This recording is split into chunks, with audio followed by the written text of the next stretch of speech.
वजीर आजम नरेंद्र मोदी ने जारी की किसान सम्मान योजना की छठी किस्त। किसानों के बैंक अकाउंट में 17,000 करोड़ रुपए ट्रांसफर। बोले, एक देश एक बाजार से होगा किसानों का फायदा।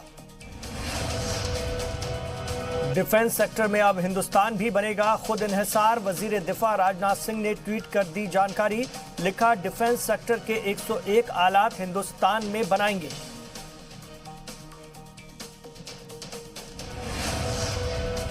ट्वीट में मजीद कहा गया है कि घरेलू कंपनियों से डिफेंस खरीद के लिए 52,000 करोड़ रुपए दिए जाएंगे।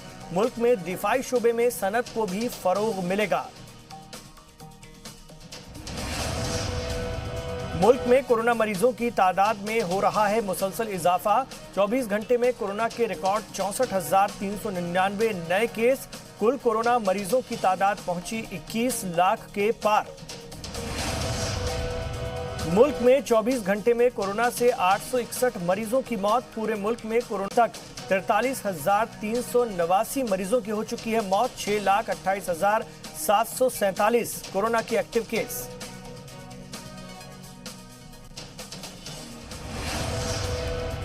वजीर दाखिला अमित शाह के बाद मरकजी वजीर अर्जुन राम मेघवाल भी हुए कोरोना मुतासिर। दिल्ली के एम्स में जेर इलाज मेघवाल की दूसरी रिपोर्ट आई कोरोना पॉजिटिव।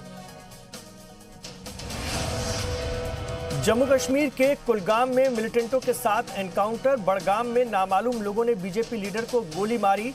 जख्मी मोहम्मद जमाल का अस्पताल में इलाज जारी।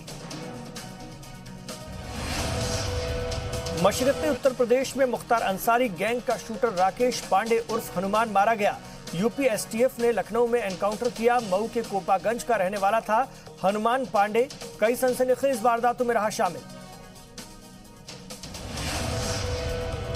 राम मंदिर भूमि पूजन के खिलाफ आईएसआई की भड़काने की कोशिश। विदेशों से दिल्ली और लखनऊ आए इंटरनेट प्रोटोकॉल वाले कॉल। 15 अगस्त को तिरंगा फहराने से रोकने की साजिश। लखनऊ और दिल्ली में एफआईआर दर्ज की गई।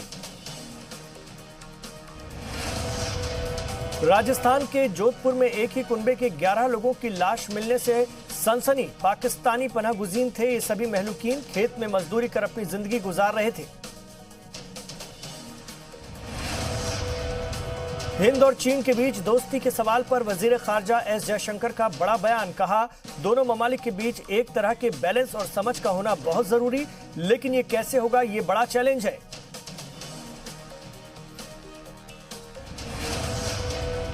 हिंद और चीन के बीच कल फिर 8 घंटे चली मेजर जनरल लेवल की बातचीत। जराये के मुताबिक लद्दाख में चीन के फौजियों के पीछे हटने पर चर्चा हुई। बॉटल नेक में चीन के फौजियों की तैनाती पर भी चर्चा। राम मंदिर के बाद आबादी कंट्रोल बिल पर बीजेपी की नजर। राज्यसभा एमपी अनिल अग्रवाल ने पीएम मोदी को लिखा खत। पार्लियामेंट के अगले सेशन में आबादी कंट्रोल बिल लाए जाने का मुतालबा।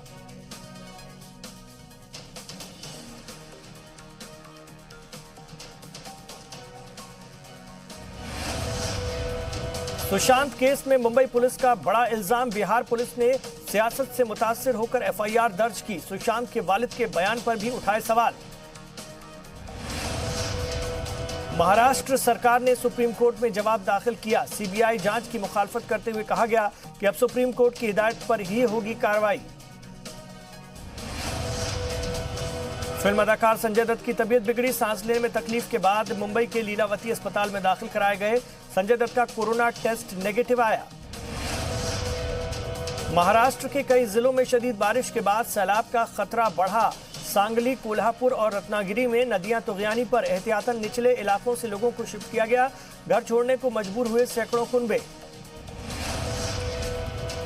बिहार में सैलाब का कहर जारी। 16 जिलों पर सैलाब का असर।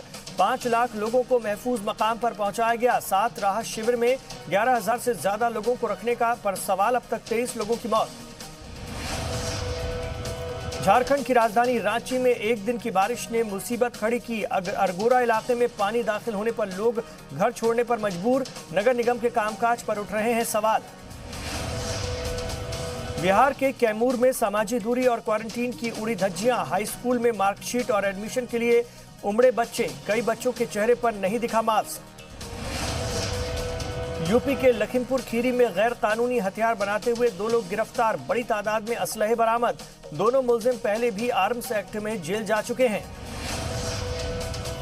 महाराष्ट्र के देवलाली से चली पहली किसान ट्रेन बिहार के दानापुर पहुंची। 9 बोगी में फल और सब्जी देख कारोबारी हुए खुश। किसानों की पैदावार को एक और बड़ा बाजार मिला।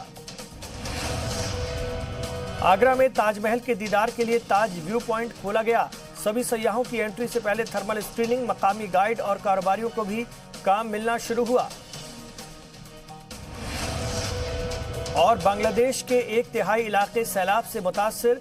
मकामी मीडिया के मुताबिक सैलाब से अब तक 161 लोगों की मौत। बारिश ने बढ़ाई लोगों की मुसीबत।